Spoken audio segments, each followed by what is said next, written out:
BCom second year के प्यारे बच्चों, स्वागत है आप सभी का हमारे चैनल इंडिया स्वेफ्टी में। आज हम पढ़ेंगे कॉर्पोरेट अकाउंटिंग में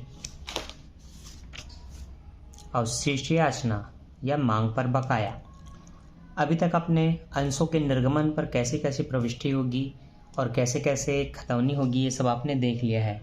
आपने अब तक जो नहीं देखा है वो है अवशिष्ट याचना पर ब्याज के संबंध में किस तरह के नियम है और कैसे इसके क्वेश्चन बनेंगे। तो सबसे पहले देखिए, अवशिष्ट याचना पर ब्याज का अर्थ आपको पता होना चाहिए। अवशिष्ट याचना क्या होती है? अंशपत्रधारियों से यथा समय याचनाओं पर राशि मांग की जाती है। किन्हीं कारणों से कुछ अंशपत्रधारी याचना की राशि मांगने पर भुगतान नहीं कर पाते। यह भुगतान न की गई राशि अवशिष्ट याचना या मांग पर बकाया कही जाती है। तो जितने भी अंशपत्रधारी होते हैं इनको अपने अंशों के रकम का भुगतान करना होता है, लेकिन जो नहीं भुगतान कर पाए उनसे मांग की जाती है। मांग करने पर भी जो भुगतान ना कर पाए, तो जो राशि भुगतान नहीं की गई है वही अवशिष्ट याचना या मांग पर बकाया कहलाती है। इसको ज्ञात करने का एक छोटा सा सूत्र है, याचना पर अप्राप्त राशि बराबर आवंटित अंश गुणित याचना पर देय राशि। ठीक है, आवंटित कितने अंश किए गए थे और कौन सी याचना की राशि आपको नहीं मिला, उनका आप गुणा करके निकाल सकते हैं। ठीक है, तो यहाँ पर कुछ दो नियम बताया गया है जिसको आप पढ़ें समझें। यहाँ पर कुछ थ्योरी आपको बताया गया है कि क्या क्या प्रविष्टि कंपनी इसमें करती है। ठीक है, तो जैसे कि मांग पर बकाया होना या मांग पर बकाया राशि का प्राप्त होना, दो अलग अलग स्थिति है। एक बकाया है और एक वो राशि प्राप्त हो गई। बकाया होने पर अवशिष्ट याचना खाता विकलन कर देते हैं अंश पूंजी खाता से, और यहाँ पर सेकेंड एंट्री होता है। अंश पूंजी खाता नहीं है, कॉल बोला गया, कॉल को आप बोलते हैं याचना, मांग बोला जाता है। और जब वो राशि प्राप्त हो जाए तो पैसा मिलता है, तो बैंक खाता विकलन अवशिष्ट याचना से। अब इसी के साथ साथ कुछ चार प्रविष्टि आपको क्वेश्चन में करना होता है। ठीक है, और यहाँ पर बताया गया रूल, मांग पर बकाया राशि पर ब्याज। कंपनी मांग पर बकाया राशि पर ब्याज लेने का प्रावधान अपने अंतर नियम में कर सकती है। कंपनी अधिनियम 2013 की टेबल F के अनुसार ब्याज की दर 10% वार्षिक या संचालन मंडल द्वारा निर्धारित इससे कम दर पर होगी। या तो वो 10% या तो उससे कम जो निर्धारित किया है उसके दर पे वो लोग ब्याज ले सकते हैं। खैर, वैसे अलग अलग दर क्वेश्चन में पहले से दी जाती है जिस पर आपको ब्याज निकालना है। आपको ये तीन चीज़ें पढ़ लेना है। अ कहता है कि जब ब्याज देना है, ब कहता है जब प्राप्त हो गया, स कहता है जब ब्याज की राशि को लाभ हानि विवरण में ट्रांसफर किया गया। तो सबसे पहले जब ब्याज का देना होता है तो विविध अंशपत्रधारियों को विकलन करते हैं। तो विविध मेंबर्स है ना, सेंट्री को विविध बोलते हैं, मेंबर्स, और ये अंशपत्रधारी शेयर होल्डर है ना। तो जब भी ब्याज देय होगा तो अंशपत्रधारियों का खाता विकलन हो जाएगा अवशिष्ट याचना पर ब्याज खाता से। अवशिष्ट याचना पर ब्याज खाता से जब ब्याज की राशि प्राप्त होगी तो बैंक खाता विकलन। अब याचना को नहीं बोलना है, उन विविध अंशपत्रधारियों से बोलना है जिन्होंने पैसा भुगतान कर दिया। तो बैंक खाता विकलन या रोकड़ खाता विकलन विविध अंशपत्रधारियों से। इंग्लिश में लिखना चाहे तो फिर सन्ड्री मेंबर्स शेयर होल्डर्स लिखना है, या तो फिर ये अंशपत्रधारी, दोनों में से एक लिख सकते हो। जब ब्याज की राशि को लाभ हानि विवरण में ट्रांसफर की जाएगी, याद रहे लाभ हानि नियोजन अलग होता है, लाभ हानि विवरण अलग होता है। विवरण का प्रयोग क्यों किया जाता है इसके संबंध में भी थ्योरी वहाँ दी गई है। तो आपको बोलना है जब इसमें ट्रांसफर कर दी जाएगी तो सबसे पहले तो ब्याज खाता विकलन लाभ हानि विवरण खाते से, स्टेटमेंट को विवरण ही बोलते हैं, तो लाभ हानि विवरण खाते से आपको प्रविष्टि करनी है।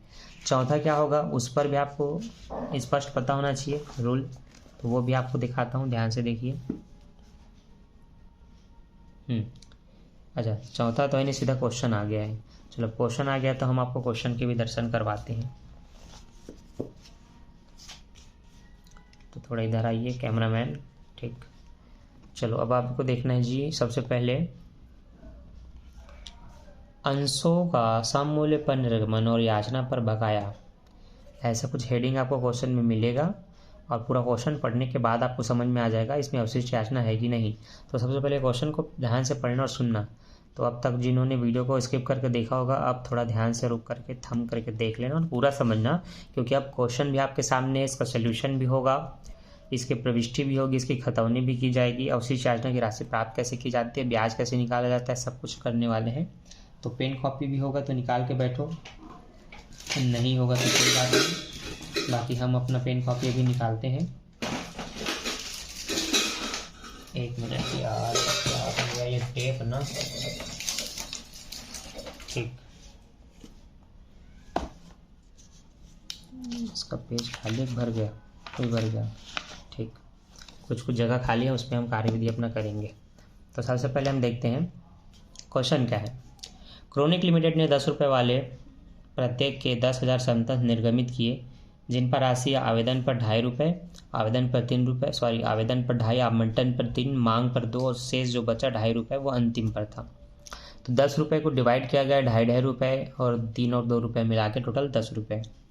सभी अंशों पर पूर्ण रूप से अभिधान स्वीकार किया गया था, सिवाय एक अंशधारी के। ऐसे ही बताएगा जिसमें याचना रहेगा या जो न चुका पाते उनके क्वेश्चनों में कि सभी प्राप्त हो गया, लेकिन सिवाय एक अंशधारी के जिसने 100 अंश के लिए आवेदन किया था लेकिन अंतिम अंक की राशि का भुगतान नहीं कर पाया।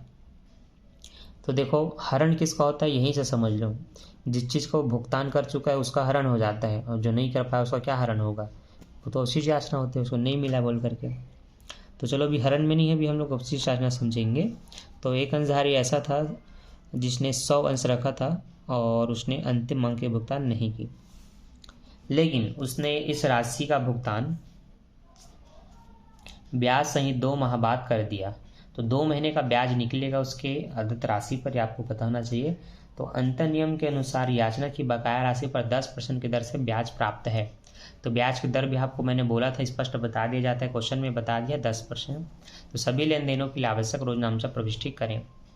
अब देखो बच्चों, जो प्रविष्टि होगा वो बहुत ही सिंपल है। तो मैं फिर से कैमरा को थोड़ा पीछे लाता हूँ, सॉरी इसका डायरेक्शन बदल दिया मैंने, गलत कर दिया। चलो भाई इसको ढीला करो, कुछ इस तरह से। तो देखो बच्चों, सबसे पहले आपको समझ लेना है कि कुल कितने रुपए वाले थे, उसमें से अंश कितने थे। ठीक है, तो ध्यान से देखो,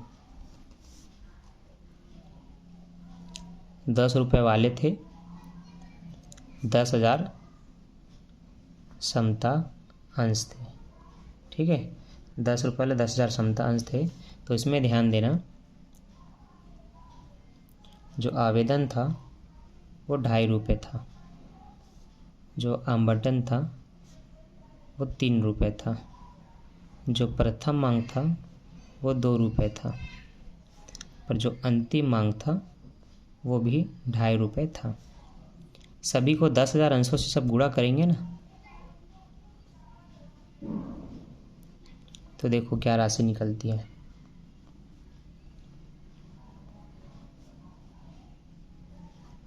अलग अलग निकलेगा वैसे सबका। ये हो जाएगा आपका 10,000 से गुणा होगा, दशमलव के बाद का 2 अंक इधर आ जाता है। तो पहले तो ये 250 होगा, ये समझो, फिर 2 जीरो और है तो 2 जीरो लगा देंगे, तो ये 25,000 हुआ। कितना हुआ ये 25,000। ठीक, चलो वैसे अगला देखो। अब ये हो जाएगा आपका सीधा 30,000, 10,000 दिया 30,000, 10,000 दूनी 20,000। और यहाँ पर फिर पहले 2 जीरो का 2 जीरो इधर आगे मतलब दशमलव 2 अंक इधर आ जाते हैं जब 2 जीरो का गुणा होता है, फिर 2 जीरो जो बचा उसको इसमें लगा देना है ऐसे।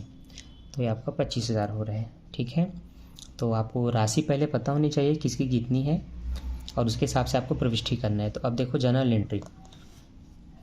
सबसे पहले आवेदन का करते हैं तो हम बोलते हैं बैंक खाता विकलन अंश आवेदन खाते से। अब चूंकि समता अंश है तो इक्विटी शब्द का इस्तेमाल किया गया है, इक्विटी मतलब समता।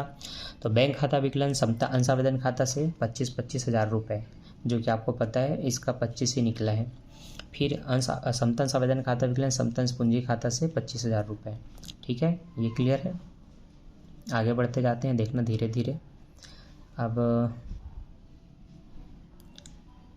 आवंटन, तो समता अंश आवंटन खाता विकलन 30,000 रुपये, क्योंकि 3 रुपये का था।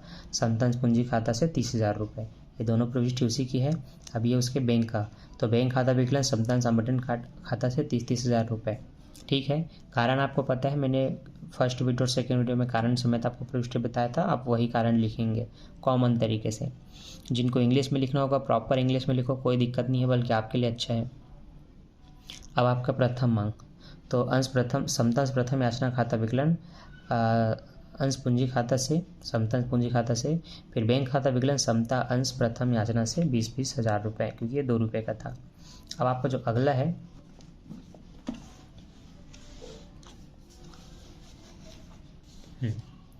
वो है फाइनल कॉल, मतलब अंतिम याचना की। ठीक है, तो अंतिम याचना का आपको लिखना है समतंश अंतिम याचना खाता विकलन 25,000 रुपये और अंश समतंश पूंजी खाता से 25,000 रुपये। लेकिन जब इसके बैंक में आएंगे तो आपको पता होना चाहिए कि अभी जो आपको मैंने कार्यविधि दिखाई थी, तो एक अंशधारी जो अंतिम याचना का भुगतान नहीं कर पाया, उसके पास कितने अंश थे? उसके पास 100 अंश थे। कितने अंश थे? 100 अंश थे।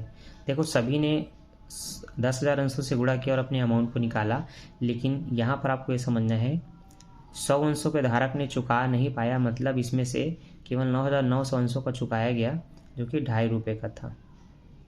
ठीक है, तो अब इसका आप गुणा करेंगे तो एक अलग अमाउंट निकलेगा, या फिर आपको ये सब मल्टीप्लाई करने में प्रॉब्लम होगी तो एक काम करो, आपको पता है कि 2.5 रुपये की कीमत है, 100 अंशधारी ने नहीं चुकाया है, 2 जीरो वाला गुणा होगा तो 250 रुपये का भुगतान नहीं हुआ है। तो आप सीधा आप क्या कर सकते हो, 10,000 मतलब जो इसका पैसा है ना, इसमें से आप 250 रुपये को घटा दो, तो 50,000 में 250 जाएगा, तो 49,750 आना चाहिए अकॉर्डिंग टू मी। ठीक, तो ये अमाउंट उसका लिखा जाएगा और ये याचना का है ऐसा बताया जाएगा। तो देखो 24,000 ना, ठीक 24,000 है, मैं कहा 49 बोल दिया था, ठीक मेरे से गलती। 25 का 1,000 कुछ कम होगा, 24,000 होगा ना, 900 गलत है, इसको काट देना। तो देखो सेकेंड एंटर जब बैंक का करेंगे तो जितना बैंक में आपको वही दिखाएंगे, क्योंकि कुछ अंशधारियों ने तो पैसा नहीं भुगतान किया ना, तो उनका आप नहीं शो करेंगे। इसलिए देखो बैंक में विकलन आपको स्पष्ट बता के करना है कि 10,000 अंशों में से 100 अंश ने नहीं चुकाया, मतलब 9,900 अंशों का पैसा मिला 2.5 रुपये के हिसाब से, तो मिला 24,750 रुपये। इसमें से 100 अंश नहीं मिला, मतलब 2.5 रुपये के हिसाब से 100 अंश का भुगतान नहीं हुआ है, तो वो बकाया हो गया। तो अंश अवशिष्ट याचना खाता विकलन, अवशिष्ट याचना खाता विकलन 250 रुपये। कुल मिलाकर बताना है कि अंश अंतिम याचना से, समतंश अंतिम याचना से 10,000 गुणे 2.5 रुपये, मतलब 25,000 रुपये। तो देखो जब इसकी पहली एंट्री होती है तो उसमें आपको फुल अमाउंट लिखना है, लेकिन जब इसी में से किसी ने भुगतान नहीं किया है तो उसको बैंक वाली प्रविष्टि में सेकंड में दिखाना होता है कि एक्चुअल में कितना मिला, कितना नहीं मिला और एक्चुअल में हुआ कितना था निर्गमन, ये। तो इस तरह से इसकी प्रविष्टि होती है। आई होप आप ऐसे बहुत सारे क्वेश्चन भी आप देखते जाएंगे तो आपको ये धीरे धीरे समझ में आते जाएगा। ठीक है, बहुत सिंपल है, बैंक में जितना मिला उसके हिसाब से मल्टीप्लाई होता है। तो बैंक में मिला 9,900 के हिसाब से, इसलिए उतने अंशों का गुणा करके अमाउंट में आपका ये निकला। जितना नहीं भुगतान हुआ उसको अलग से याचना अवशिष्ट याचना खाता विकलन बोल के दिखाना है, फिर बैंक खाता से, मतलब फाइनल अंतिम याचना खाता से टोटल इतना। अब मैंने बताया था आपको वो अबसा 3 प्रविष्टि वही इसमें करना है, जिसमें ब्याज जब देय होता है तो मैंने बताया था विविध अंशधारियों का खाता विकलन किया जाता है अवशिष्ट याचना पर ब्याज खाता से। तो देखो ये ब्याज निकला कैसे, उस पर भी चर्चा करते हैं। तो देखो आपको ये तो पता चल गया कि 250 रुपये नहीं मिला, तो इसी पर आपको ब्याज निकालना है। तो जो पैसा नहीं मिला उसको लिखते हैं गुणित दर 10/100। ठीक है, गुणित 2 महीने का ब्याज निकलेगा, 2 महीने बाद भुगतान किया तो 2/12। 1 जीरो से 1 जीरो कटा, 1 जीरो से 1 जीरो कटा, 2 एकम 2, 2 छक्के 12। अब 2506 को आपको भाग करना है, तो 6 एकम 6, 6 चौक 24 और 1/6 लिख सकते हैं, या फिर दशमलव में लाएंगे तो इस 1 को भी डिवाइड करना है। तो समझ लो 4 के बाद आपको यहाँ पर ऐसे दशमलव लगा देना है। तो ये जो 1 बचा था उसके लिए आप 0 का पहाड़ा पढ़ेंगे, सॉरी दशमलव लगेगा तो उसमें डायरेक्ट 0 लग जाएगा, तो 6 एकम 6 होगा, 4 बचेगा, 0 अब लगेगा, 6 सत्ते 42 ज़्यादा होगा तो 6 पंचे 30, 6 से 36, 6 6 36 होगा। तो लगभग 4.16 लगभग कुछ आएगा, जो आपको यहाँ पर लिखा गया होगा। 17 करके भी लिख सकता है, कोई दिक्कत नहीं है। तो ये वही है जो ब्याज निकला है, यहाँ पर बताया भी आपको यहाँ पर। ठीक है, कैसे निकला। तो सबसे पहला प्रविष्टि ये होता है विविध अंशधारियों का खाता विकलन अवशिष्ट याचना पर ब्याज खाता से। पहला ये ब बोलता है कि पैसा अगर मिल जाता है तो बैंक खाता विकलन ब्याज समेत मिलेगा तो देखो 250 रुपये मिलना था, ब्याज का 4 रुपये जोड़ोगे तो 54 रुपये हो जाएगा।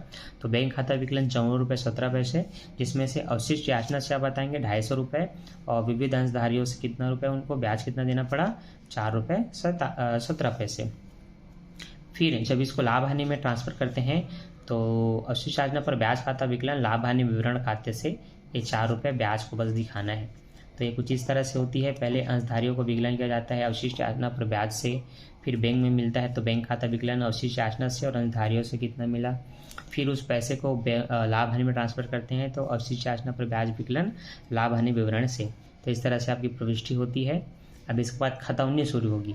तो खतौनी आपको पता है लेजर में सबसे पहले आवेदन का होता है, तो इधर अंश पूंजी खाता से और इधर बैंक खाते को बोल करके लिखना है वही अमाउंट को। फिर आवंटन का होता है तो आवंटन, फिर इधर अंश पूंजी खाता से इधर बैंक खाते को, विवरण राशि विवरण, दिनांक विवरण राशि। फिर प्रथम कॉल का पूरा, इस वाले में जिसमें कुछ नहीं चुका पाया था उसमें इधर आपको बताना है। यहाँ तो लिखना है अंश पूंजी खाता से 25, लेकिन बैंक खाता से कितना बोलना है 24,750 और अवशिष्ट याचना से 250 रुपये, तब मिला के 25,000 रुपये ऐसे लिखना होता है। ठीक है। अब अवशिष्ट याचना खाता बनेगा तो उसमें बताओ 250 रुपये का अवशिष्ट याचना था, तो इधर अंश पूंजी से इधर बैंक खाते को बोल के लिखना है। अवशिष्ट याचना पर ब्याज बना तो ब्याज का भी बना के बताना होता है कि लाभ हानि विवरण से 4 रुपये और विविध अंशधारियों से 4 रुपये 17 पैसे। फिर बैंक खाता बनता है तो बैंक खाता में लाइन से बताओ, आवेदन से 25,000 रुपये, आवंटन से 30,000 रुपये, प्रथम याचना से 20,000 रुपये, और एक और है अंतिम याचना जो वहाँ पर आगे अगले पेज में दिया होगा।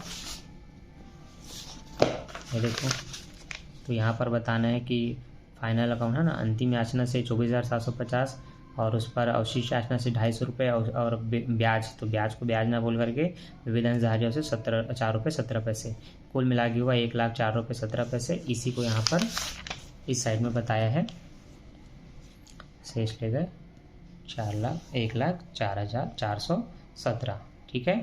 तो इसी तरह से आपका बैंक खाता बनेगा, ये खतौनी होगी और ये आपकी जर्नल एंट्री होगी, जो पहले तो सभी नॉर्मल क्वेश्चन की तरह होती है, लेकिन जिस चीज़ का भुगतान नहीं हुआ है वहाँ पर जब आते हो तो इसकी सेकेंड एंट्री में जितने मिला है उसके हिसाब से मल्टीप्लाई करके अमाउंट निकालो।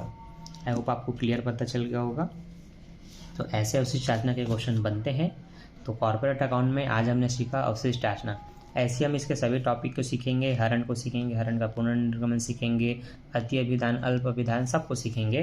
तो उसके लिए आपको चैनल को सब्सक्राइब करके हमारे सदस्यता ग्रहण करनी होगी, ताकि हर वीडियो की नोटिफिकेशन आपको टाइम पर मिले और आप अकाउंट घर बैठे बना पाएँ और एग्ज़ाम में अच्छे नंबर से पास हो पाएँ। आई होप आपके लिए ये वीडियो बहुत हेल्पफुल रहा होगा। Don't forget like, subscribe and share. Bye bye बच्चों।